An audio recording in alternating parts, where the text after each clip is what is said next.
Boring to restart करण्याचा प्रवास म्हणजे निसर्गाच्या सानिध्यात. हो. आता तुम्ही म्हणाल आम्ही काहीतरी वेगळं ऐकलं का हे? नाही, नाही. अगदी बरोबर ऐकलत तुम्ही. बोरिंग टू रिस्टार्ट करण्याचा प्रवास म्हणजे निसर्गाच्या सानिध्यात. बघा ना, कसं असतं की आपण आपली जी काही जीवनशैली आहे ती स्वतःहून स्वीकारलेली आहे. म्हणजे बघा, सकाळी उठायचं, स्वयंपाक करायचा आणि कसंबसं ट्रेनच्या गर्दीतून धक्के खात-खात कार्यालयामध्ये पोहोचायचं. बरं, वेळ झालाच तो बॉस ओरडतो ते काही वेगळं नाही. तेच, पुन्हा ते रडगाणं. अहो गर्दी होती म्हणून वेळ झाला वगैरे, वगैरे, वगैरे. असे कितीतरी अनुभव गाठीशी येतात.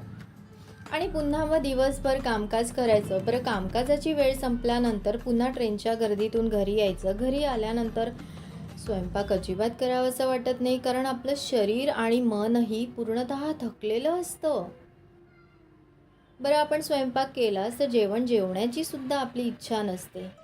कसंबसं आपण आवरतो आणि मग पुन्हा झोपी जातो. पुन्हा दुसऱ्या दिवशी सकाळी उठायचं आणि तोच प्रवास, तीच जीवनशैली, हेच आपलं काम चालू असतं, हेच आपलं लाईफ सुरू आहे. पण आपण कधी विचार केलाय का, की या जीवनशैलीमधून आपण जरा स्वतःला रिस्टार्ट करायचं, स्वतःला रिफ्रेश करायचं, स्वतःला निवांत असा वेळ द्यायचा आपण कधी विचार केलाय का? खरं तर हा विचार करण्यासाठी सुद्धा आपल्याकडे वेळ नसतो या कलियुगामध्ये. अगदी मनापासून खरं सांगायचं तर आजच्या धावपळीच्या काळात स्वतःसाठी वेळ काढणं म्हणजे अतिशय अवघड काम बरं का.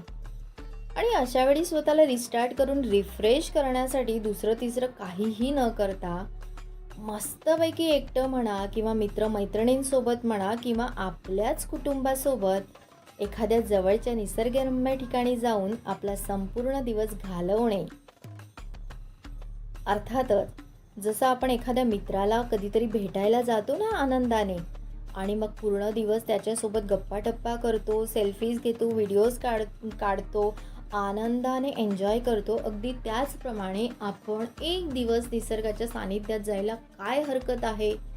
का नाही आपण रिफ्रेश होणार? का नाही आपलं माइंड फ्रेश होणार? आणि का नाही आपण नवीन श्वास घेऊन पुन्हा नव्याने जगणार?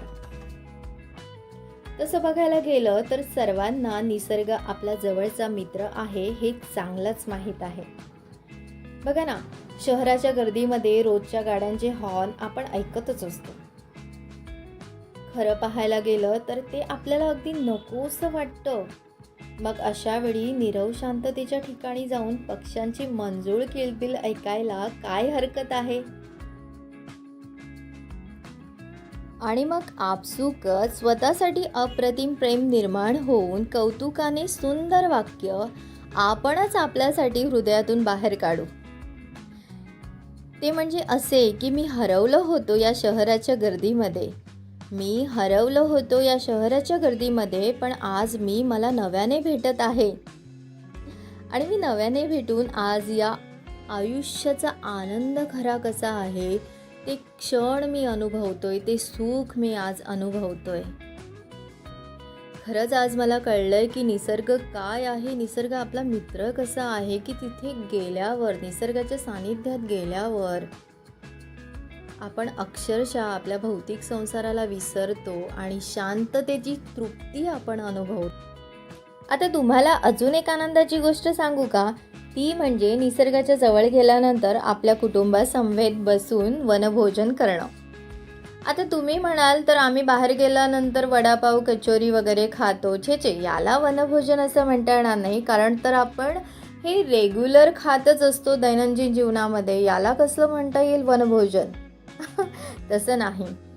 तर आपल्याला जे रुचकर पदार्थ घरी बनवायला येतात ते रुचकर पदार्थ घरी बनवून मस्त डब्यामध्ये भरायचं आणि नीरव शांततेच्या ठिकाणी जाऊन आपल्या कुटुंबासोबत बसून जेवण करणंच म्हणजे वनभोजन.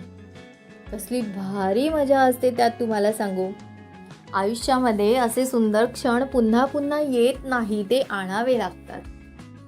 आणि ते आणण्यासाठी स्वतःसाठी वेळ काढणं हेही तितकंच महत्त्वाचं आहे या कलियुगामध्ये. खरं तर आपल्याला या गोष्टी जमत नाही, पण जमवून आणणं हे आपलं काम. कारण आपण आपल्याला जेव्हा रिफ्रेश करण्याचा विचार करतो त्याच वेळेला हा सर्व प्रयत्न, हा सर्व खटाटोप खऱ्या अर्थाने सत्यात उतरतो. हो, अगदी खरं ऐकलत तुम्ही. कारण आपल्याला या कलियुगामध्ये, या धकाधकीच्या आयुष्यामध्ये रिफ्रेश होणं खूप गरजेचं आहे.